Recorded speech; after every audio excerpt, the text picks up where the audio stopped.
All right, this is John Cole with OKRaw.com, and today we have another exciting episode for you. And today we have a very special guest. But before I introduce him to you guys, I want to let you guys know my comments and my opinions on some things that have been happening recently online. I'm not going to mention any names, but as you guys may be aware, there's certain people, online influencers that have basically gotten off raw foods and got off even vegan foods lately.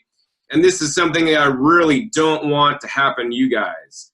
Right? I mean, if you're on the track, you should stay with it. I mean, it does work. I've been doing raw vegan now for 24 years, and I know you guys could do it too.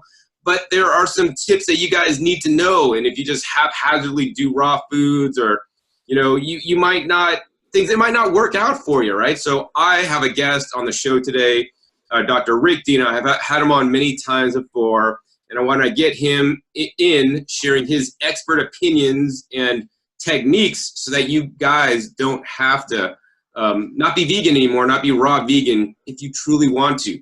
So in this episode, we're going to share with you guys his top 5 tips so you never have to go and make a video that says no longer vegan or no longer raw vegan. All right, so I want to go ahead and introduce you guys Dr. Rick Dina. Hey, John. Always happy to be here, and I appreciate you. It took us a little time to set up Zoom here. Usually John comes to visit when he's in town here in Northern California, where he used to live when he and I got to know each other.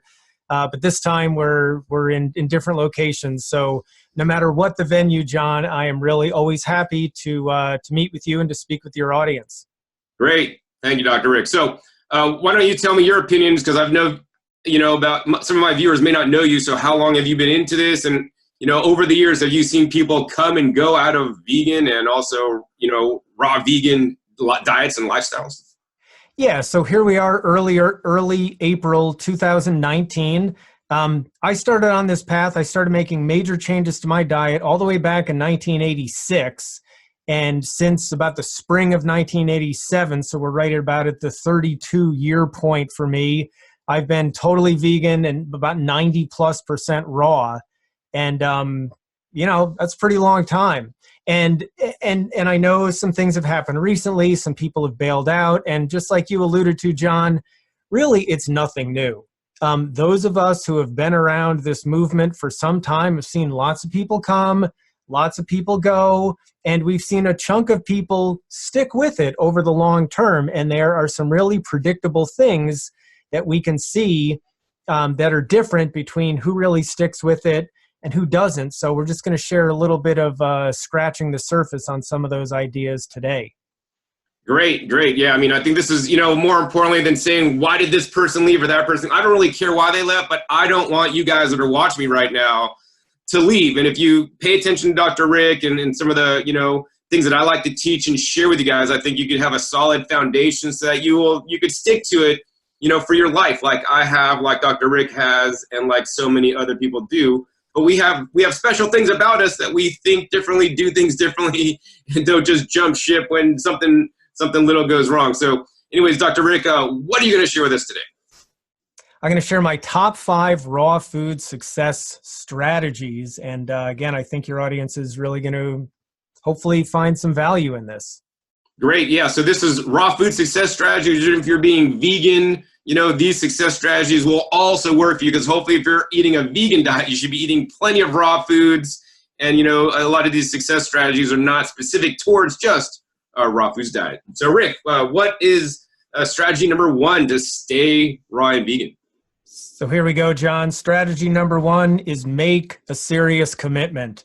And by the way, we've had some of these similar videos before, and I've commented, well, it's debatable which one's the top or which ones are there. I have sort of some different ones this time to mix things up a little, but nevertheless, it's really important. So in terms of making a really serious commitment, there are some people really committed to this, and other people aren't always as committed. I know, John, your viewers know your story. You, spinal meningitis, almost lost your life. This was a big deal to you, life or death. So you decided to go out there and start teaching other people and making a difference.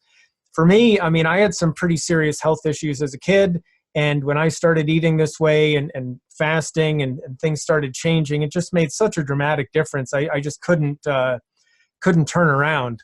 So a few things to share is that one of the things I've thought about recently, and this may or may not apply all the time, but if you've got, say, two groups of people eating conventionally, and you start to share some information with them. Look, you can be healthier. You can leave a lighter footprint on the planet. You don't have to harm animals. Maybe it's for people as part of their spiritual path. In other words, there's some benefits to change what you're doing now and do something different. If you've got one group of people they're just in general, forget diet, forget anything else. In general, they're just not that adventurous. They tend to just do what they do and stick with what they know and not go out and change. They're not very likely to become a vegan or to become a raw foodist because, they're doing what they're doing and they don't want to change.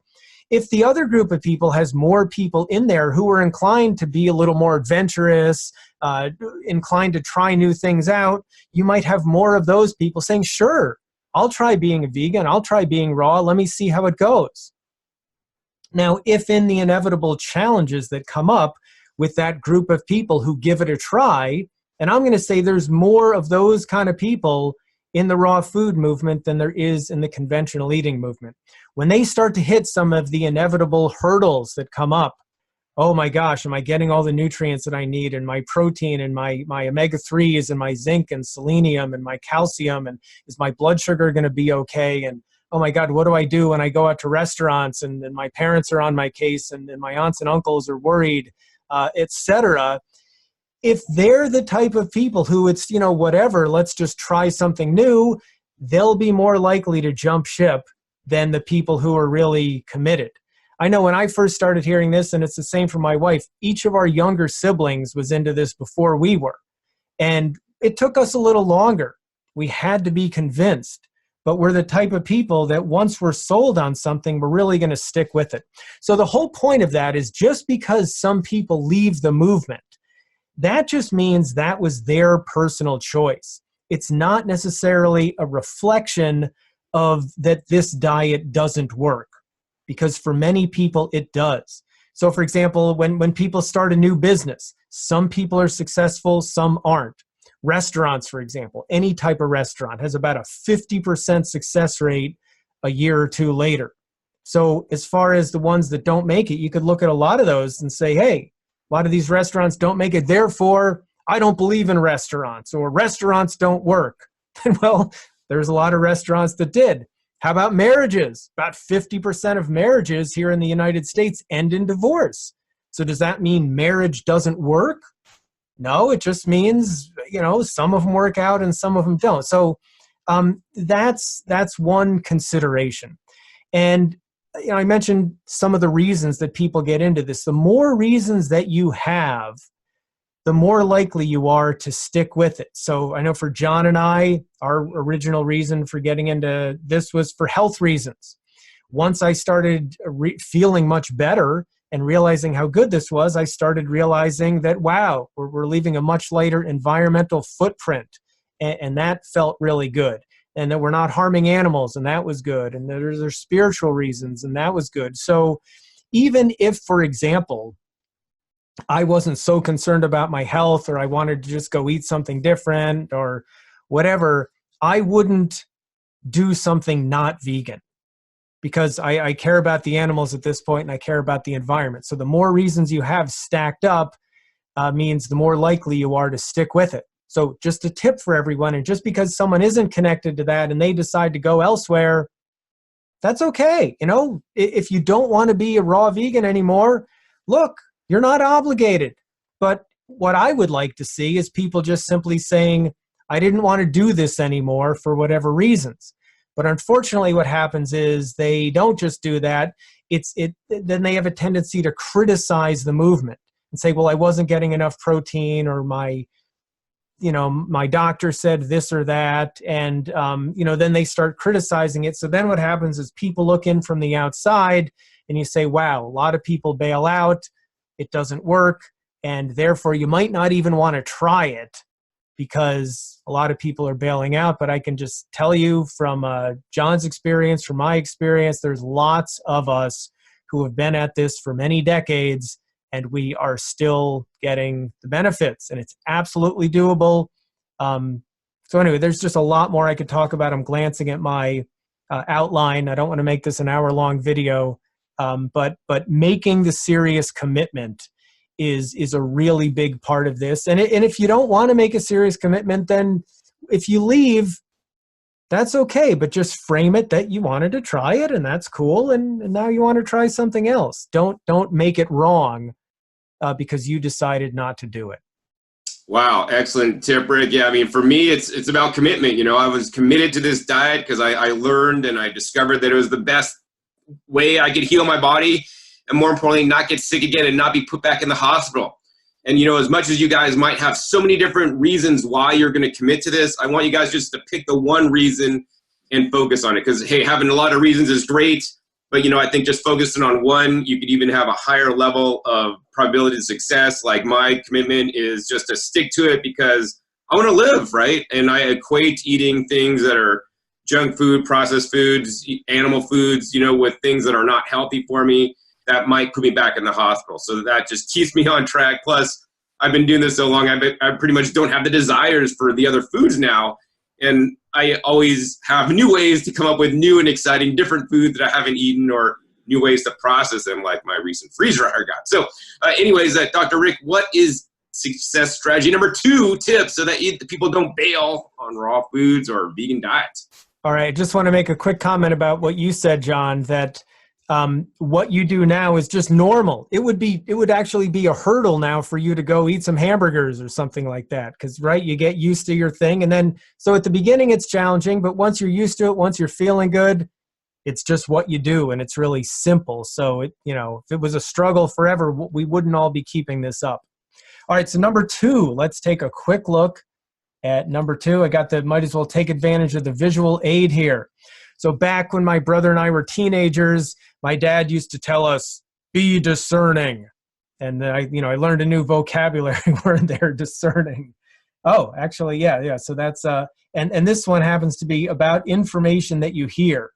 And the reason I say that is because here we are in 2019, we're now in the information age with so much stuff being available on the internet, including this interview. And there is more information than ever before available out there about health and nutrition and so many other topics. And on the one hand, that's great, right? Because you're exposed to a lot of different things and a lot of different ideas. On the other hand, some of the drawbacks of that is that anybody with an opinion and a camera and a little bit of information can share things. And so the percentage of people out there sharing information who are really well qualified about any particular topic is going down over time.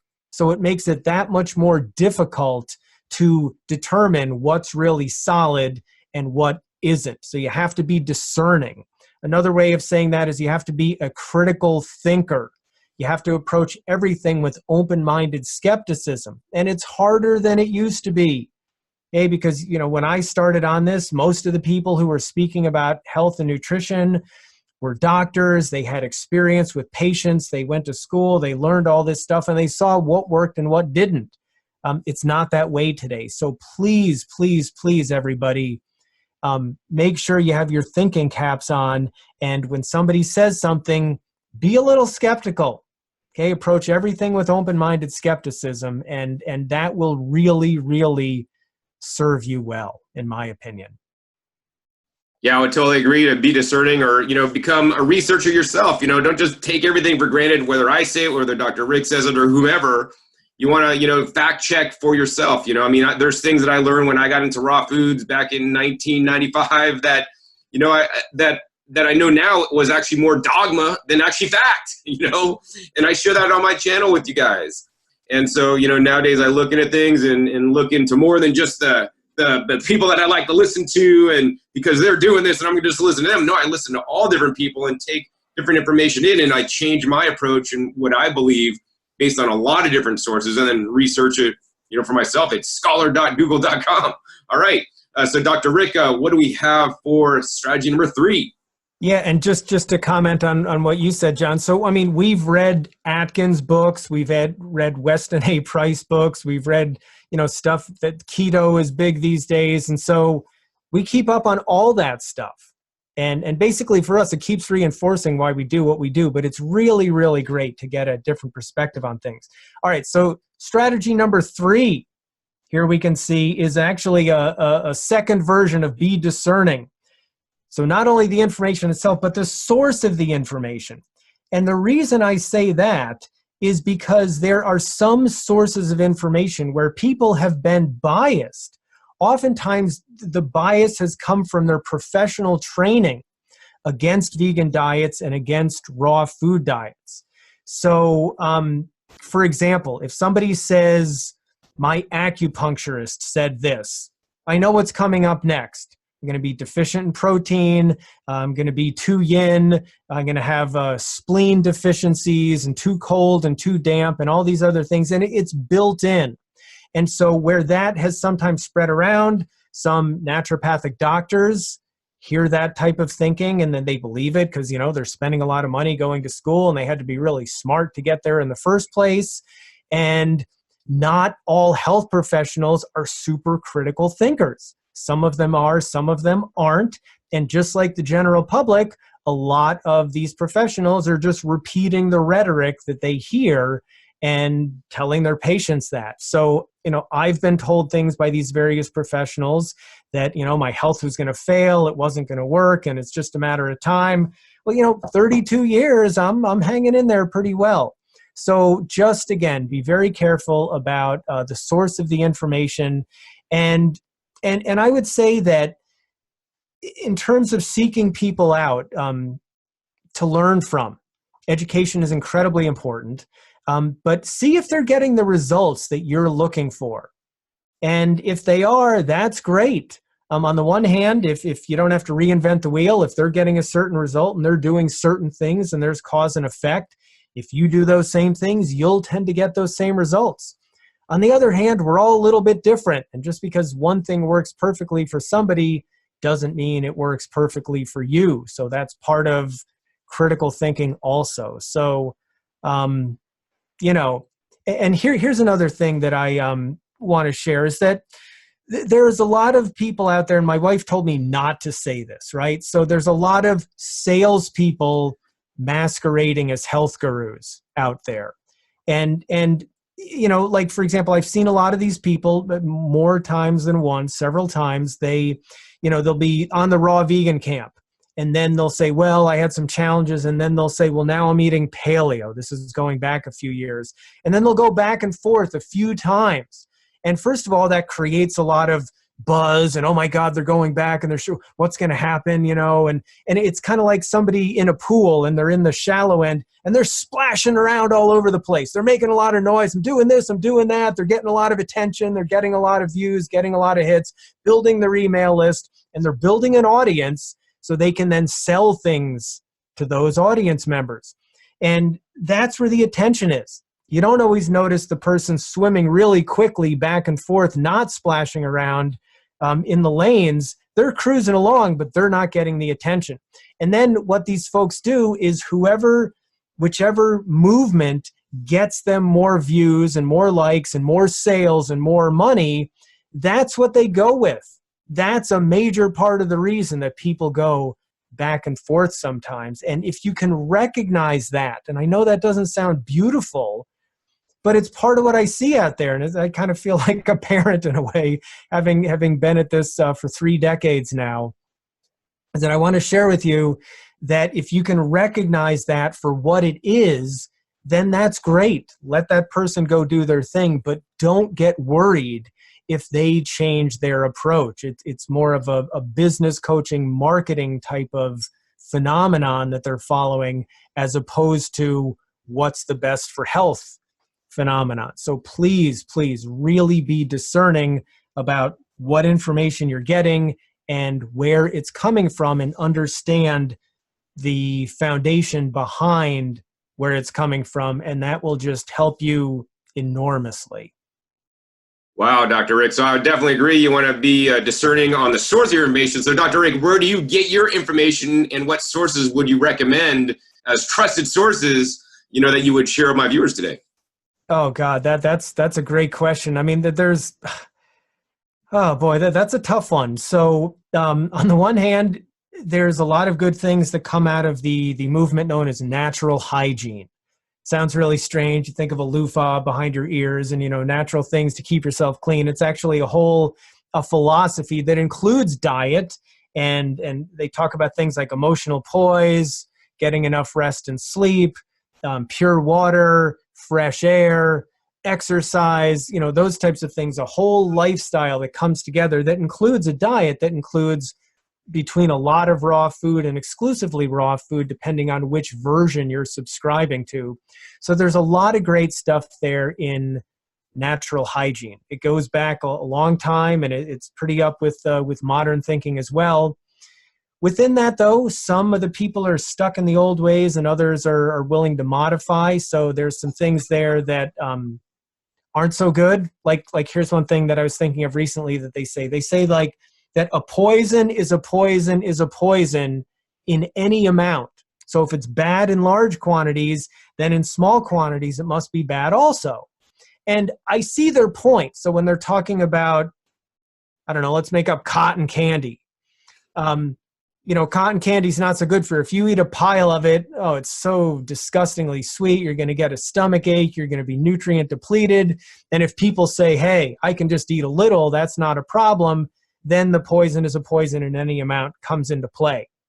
But let me pick something incredibly important, a topic I love, omega-3 fats. We can look at this stuff called DHA, docosahexaenoic acid, a super important omega-3 fat that helps your brain work right. It helps your hormones work right, has a lot of other important functions in the body. If you consume too much of that, your blood will get so thin that your blood cells leak out of your blood vessels. That's called hemorrhaging. And then you start internally bleeding. And so when that's happening on the blood vessels on the way up to your brain, you can end up with a hemorrhagic stroke. If that happens in the aorta, in your abdomen, those blood vessels leak out, you get pooling of blood in your abdomen. That's terrible. It's deadly, absolutely deadly in large quantities. But in the appropriate quantities, DHA is extraordinary stuff. And a lot of times when people are deficient in DHA, and then they get enough of that in their diet, especially when there's some other synergistic benefits going along with that, like when they start eating more fruits and vegetables instead of processed foods, then their body can make the appropriate amount of DHA that they weren't making before. You can see a lot of major things happen. You can see people becoming more sensitive to insulin, which means their blood sugar comes down and their diabetes goes away. That's huge. It means various hormones like serotonin start to work more effectively. And then people oftentimes aren't depressed anymore. They have a better mood. So anyway, I'm going off on a tangent here. So you want to still be discerning. That's why I had those early on. So natural hygiene is a great source of excellent philosophy that's been around for a long time. Still be discerning when you're there, because there's no one place that has all the answers. All right, Dr. Rick. So that was really great. So yeah, be discerning for sure. I guess I'd say, what's tip number 4 so people could stay vegan and raw? And I want to comment, like I think EPA and DHA is really quite important. And I have other episodes on that with Dr. Rick. So check the link down below for that one. All right. So very good. So here we go. So John, number 4 is do not fear major categories of food. Okay, I could talk for at least an hour about this. And by the way, in our Mastering Raw Food Nutrition curriculum, after our students have had 60 or 70 hours worth of very solid education, I've got a section called Overcoming Challenges and Pitfalls in Raw Food Nutrition. And that just summarizes a few things in about 2 hours. So in other words, any of this stuff we could talk about for a long time. But so we have vegetables, fruit, and fat sources, the kind of oversimplified major versions of where the food comes from on a raw food diet. So vegetables, believe it or not, there are people out there that will tell you that vegetables are bad for you, that lettuce is bad for you, and they have the reasons, that kale and broccoli and collards, especially if they're raw, are bad for you because they'll damage your thyroid. And if any of you want to go to my YouTube channel, you can watch my video about that. You'll see my face and a cauliflower on one side and a tree collard that John encouraged us to grow in our backyard on the other side. And I talk all about that. So there are people that will tell you vegetables are not important or not necessary. Then people become fruitarians, and extreme fruitarianism over a long period of time so often, if not always, results in really bad health outcomes. Teeth and gum problems, lack of mental focus, lack of being grounded. People get all spacey, and it just doesn't work that well. Vegetables are incredibly important. You want to get as many vegetables in as you possibly can every day. Eat gigantic salads. It should take you a half an hour at least to eat your salad at night, or an hour and a half if you're John and you want to chew everything incredibly thoroughly. Every time we invite John over for dinner, we're blabbing away, and he's halfway done with his salad, if maybe a third done. So it should, but under normal circumstances, it should take you half an hour. Your salad should be that big. Juices, smoothies. I'm even going to depart from raw here. If steaming vegetables helps you get more in, incredibly important. You should try to eat just piles of vegetables. Fruit, oh my God, so many people are down on fruit. Fruit causes cancer, fruit causes diabetes. Just is not the case. Now look, dogma is one thing, rhetoric is one thing. One of the things I really I enjoy about my career is that I consult with people, and I know what they eat, and I see their lab work.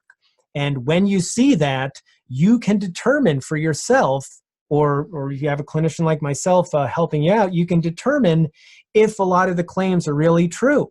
So it's claimed that fruit will raise your triglycerides.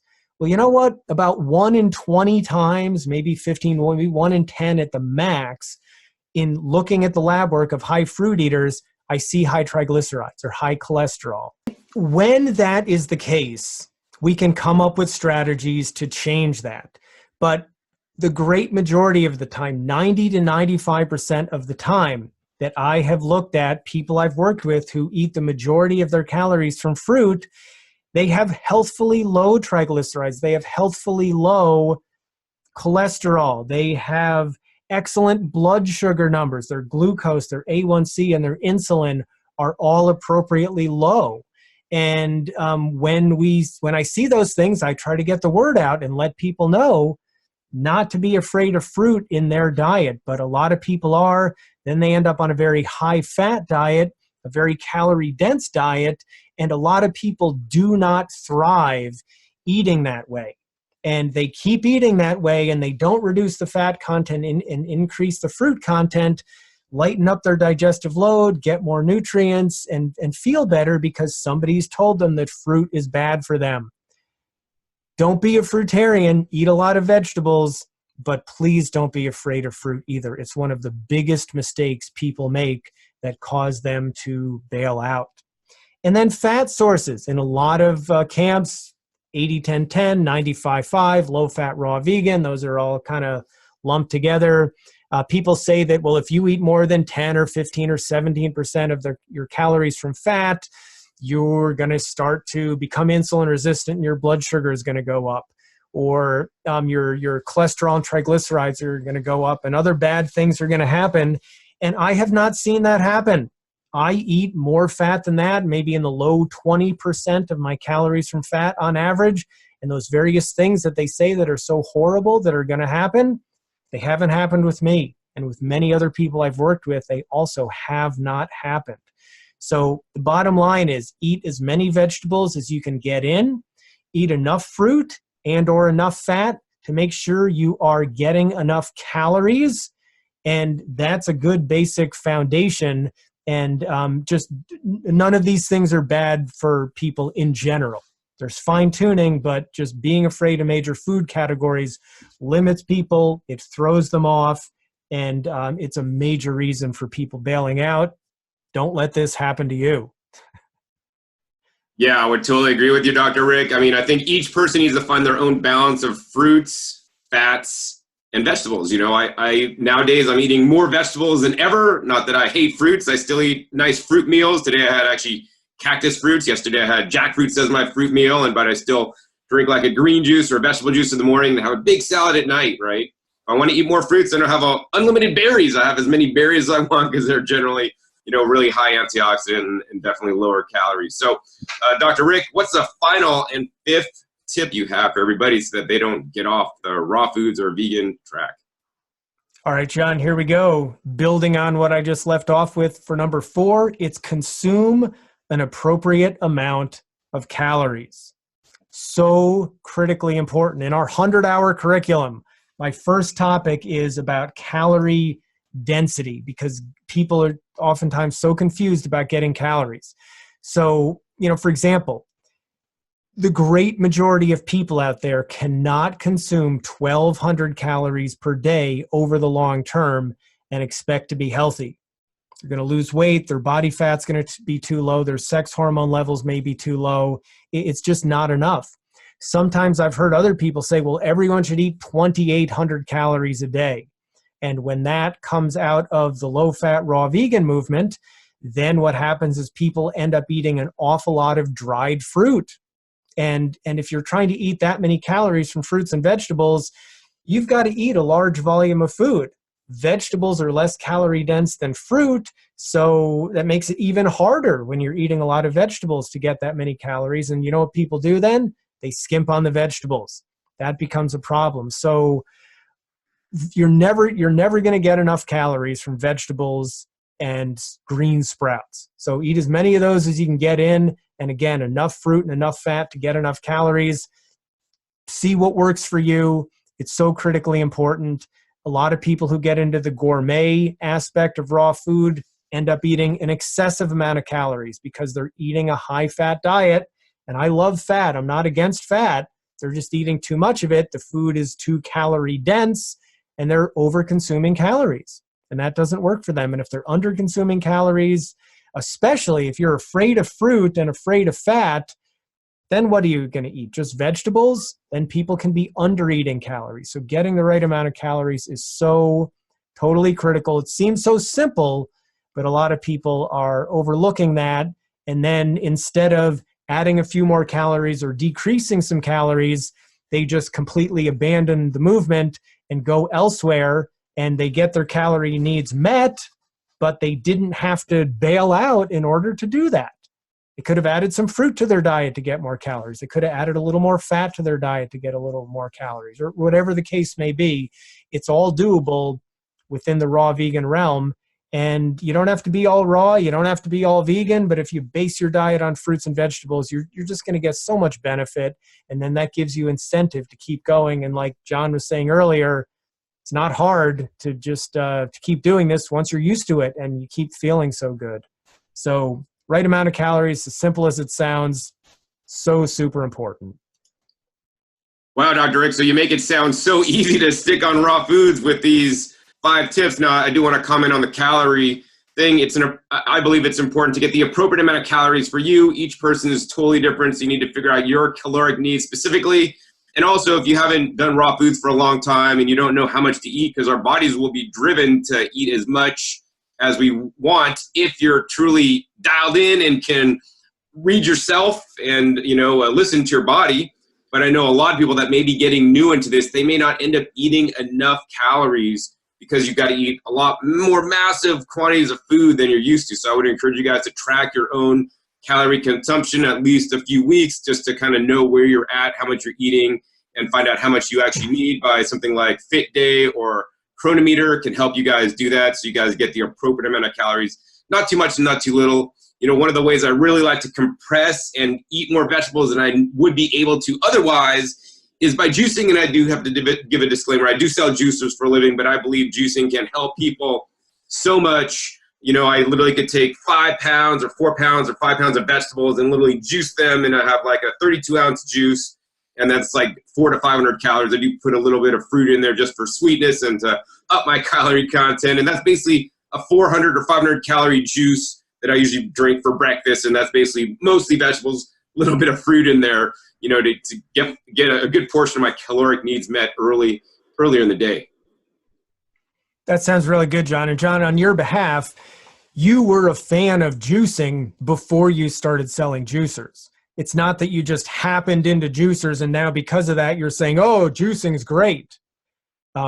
Or, you know what I mean? Sometimes people find themselves doing something and then they decide, oh, that's the perfect thing. And they go out and promote it. You're the other way around. Like I realized from an early age, I valued education and I valued clinical experience. I valued learning from people with more experience than myself. And that's why I've sought those things out, as opposed to just that's happened to be where I found myself. Therefore, I'll say, oh, the perfect thing is to be just like me or something. So. Yeah, thank you, Dr. Rick. Yeah, I mean, if people know my story, I actually got into juicing as the first step as my health journey before I even went raw. That was my first step. I saw a Juice Man infomercial, and that got me into juicing, and literally opened the door. Like I like to help people open the door into eating more fruits and vegetables, and juicing is, I like to call it the perfect gateway drug into eating more fruits and vegetables, because it allows a normal person that might not be used to flavors or taste, and you could make a juice that tastes actually really good. Not saying it's for everybody, but I think it can help definitely a lot of people. So, Dr. Rick, the other thing that I want to say is I know you and your wife have a raw food program that you put through, an educational program, and I want to ask you: has anybody who's gone through your full raw food educational program gotten off raw foods? Because I think some of these YouTube bloggers and people that get off raw foods, if they went through your program, like I don't think they would have ever left. I mean, can you comment on that? Well, John, I would love to say that. And I would say anyone who's been through our whole education is far less likely to go off raw food, because they have been exposed, in my opinion, to the best information that we can put together. However, here we are, early April 2019. One of the people who recently bailed out of the movement did go through our whole program. She was brand new at the time and was really enthused, and clearly the reason for getting into raw food wasn't health or animals or spiritual. It was to get attention. It was to build an audience, and it was abundantly obvious, and that, I'm not saying that's bad. Okay, people are allowed to do that. All I'm saying, going back to Be Discerning, is just recognize that. And just because somebody becomes popular on YouTube and gets views and likes and an audience, that does not make them a health guru.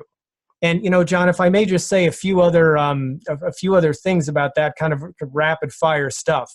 So John's on YouTube, and right, so I'm not here to criticize John, but if you look at John, how long were you into this lifestyle before you started going big on YouTube? Wasn't it like 15 years or so?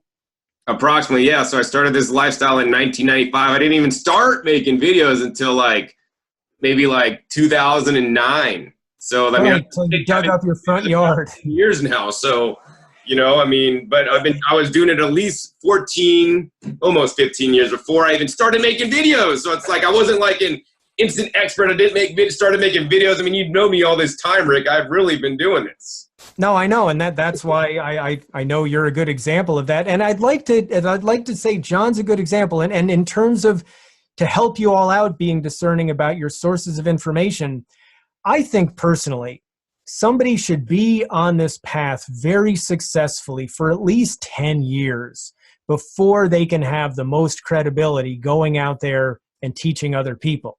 Now, I know there's a lot of people that say, look, I'm starting out new, follow my journey, watch me make my mistakes and all that kind of stuff. And there's entertainment value in that. There's curiosity in that. You can see what happens. But just please understand, you're watching those people go through their individual process. If they make mistakes and they take a defective approach and then they become a defector to the movement, that doesn't mean the movement didn't work. It just means, that's their process. So, and I think better yet, they should just, I don't know, just please beware of the newcomers who are acting as though they have all the answers, and the newcomers who are coming into the movement to sell you things. I'm sure there's some useful things out there you can buy, like juicers, but just please be very, very careful of that. And the best thing to do is, if you want long-term success, seek out those who have been successful over the long term. Folks, if I could just wrap this up, because, you know, John and I could talk forever, and we do oftentimes when we hang out together. So to sum up, there are a lot of great resources out there today in the internet age and the information age we live in about lots of things, including about nutrition and vegan and raw food nutrition in particular. If you are discerning and logical about what information makes sense to you and what's a little bit questionable, you can absolutely take the opportunity to get educated, to learn the foundations of how to structure a healthy diet so you get the maximum benefit. And it is absolutely doable. You know, John's been at this a quarter of a century. I've been at it 32 years. For my wife, it's close to 30 years. And there's lots of other people we know who have been on this path successfully for a long time. And even though they're not all doing it the exact same way, there are foundational principles that tend to always be there. So for those of you who are newer to this path, or who are maybe struggling a little bit, it absolutely is accomplishable. And we wish you all the best, because for those of us who it makes such a difference for in our quality of lives, we really want that for all of the rest of you, and just wish you all the best on your journey. Right. Yeah. So, Dr. Rick, I wanted to comment, like, you know, as much as I'm on YouTube, there's not a lot of long-term raw foodists on YouTube like you and your wife. You know, I mean, you guys have a few videos on YouTube, but you're not on YouTube as much as I would like to see you guys there. And so, you know, also be aware that there are other people out there that may be able to help you along with your journey and get educated. I know Dr. Rick and you and your wife, Dr. Karen Dina, have a program. So do you want to talk about that program? Just real quick, 2 cents, if somebody really wants to, you know, put the time in to get educated so that they don't fall off track if their heart is in the right place. Absolutely. So just if I may, because you made some comments I think were really good. So, you know, one of the reasons we're not on YouTube, and we're working on that, getting our business organized so we can have the time to make more videos. But a lot of the reason we're not on YouTube, and a lot of the reason that you don't see a lot of really qualified people on YouTube, is because they are meeting with patients, they're studying research, they're getting experience, they're going to school, and we're focusing on that, not focusing on making videos. Now, that's why, for example, mentioned in John's case, he was at this for 15 years, like really into it. He'd go to all the potlucks, go to all the raw food events, learn as much as he could, tape all the speakers. Sometimes he'd even get in trouble for videoing all the speakers. I mean, John was just like soaking it all up for 15 years. So John's an exception to people on YouTube not always giving the best information. He knows that there's plenty of other exceptions too. But again, you have to be discerning. So yeah, John, thank you for the plug about, or the wishes for us to get out there more. And you know, things are falling into place, and that is going to be happening.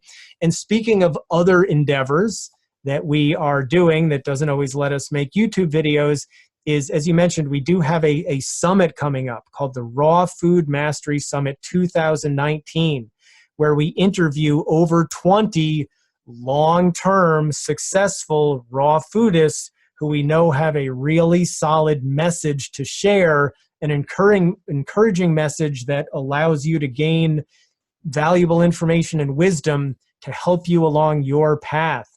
John's one of our speakers, and we have so many other speakers who are really doing it well, in our opinion. I think we have 2 people this year who are under 10 years, but they have some particular attributes that we, you know, based on what we've seen, who makes it and who doesn't, we think they're going to keep making it for a really long time. But most of our speakers have been at this 20 or 30 or more years. And that resource is available to everybody watching this video. Wow, that's great, Dr. Rick. And yes, and I know you and your wife, Dr. Karen Dina, are discerning for picking people that are going to be in your summit. So if they're in your summit, this is also maybe, you know, places that people should look towards for information. So I know your summit is absolutely free, and that's totally amazing. So how can somebody sign up for your summit to make sure that they don't miss a single episode? and get all this information so that they could ensure, that they could stay on a raw foods or vegan diet, for as long as they want successfully. Absolutely. No reason not to take advantage of it. It's free. So John, I believe if I can coordinate our efforts here, you are going to have a link on this video. I will. Right down below the video as a first comment, I'll have it right in there for you to click on and in the description. And that will bring you to a landing page where you can sign up to watch the summit. You can hear a little, I don't know, a little less than 2-minute clip. You'll see my wife and I in our office here in a different setting, telling you about the summit and asking you to join if you'd like. So you just follow that link. That'll bring you to a page where you can sign up, and then you can listen to over 20 long-term experts who, yes, we've been very discerning about who to invite. According, some people have gotten mad at us. We've been a little too discerning. It's like, look, they haven't been at it as long enough. If they make the test of time, we'll deal with them in the future. But we've got a lot of really solid people there. That's awesome. Yeah, I'm actually looking forward to the summit myself because I know you did the interview with me, but I want to see what the other people say to keep up to date. Because to me, one of my mottos is to become a better teacher. I need to become a better student, actually. So I always like to keep up to date with all your summits and all the education work that you guys do there. Once again, link is down below to sign up for that summit. So I think we're pretty much at the end of this episode. Dr. Rick, are any final comments, words of wisdom, or things you'd like to share with my viewers today before we sign off? No, I think that should do it. Thank you all for your attention, and you can do it. Learn from the resources available to you. Be discerning, be committed, go for it, get enough calories and not too many, and you can have a lifetime of extraordinary health, and I sincerely wish that for all of you. And John, as always, thank you for having me on your channel. It's always a pleasure to be here. All right. Yeah. Thank you, Dr. Rick, for taking time out of your day because it is a little bit more difficult to schedule time with you. Because you're always so busy. So anyways, if you guys enjoyed this episode with Dr. Rick on how to stay raw, how to stay vegan, and the tips that we gave you guys, and you want more videos with Dr. Rick, hey, please be sure to give this video a thumbs up. That'll encourage me to make more videos with Dr. Rick in the future. He is a wealth of knowledge, wealth of information. I've learned so many things from Dr. Rick over the years, and I am the raw foodist I'm today, I got to say, because of Dr. Rick and his wife, Dr. Karen Dina. I've learned so many things from them over the years that have made me modify and change my approach. So I definitely would encourage you guys to sign up for this free summit. You have nothing to lose, everything to gain. Once again, link is down below to do that. Also, be sure to click that subscribe button right down below so you don't miss out on my new and upcoming episodes of coming out every 5 to 7 days. You never know where I should probably be learning on my YouTube channel so that you guys can eat the most powerful fruit and vegetable diet ever. And make sure you click the little bell so you get notified as those videos come out. And finally, be sure to check my past episodes. My past episodes are a wealth of knowledge. I'll put a couple of episode links down in the description below that I've done with Dr. Rick Dina in the past. He is a wealth of information, so be sure not to miss those videos as well. So anyways, with that, my name is John Kohler with OKRaw.com. We'll see you next time, and until then, remember, keep eating your fresh fruits and vegetables. They're always the best.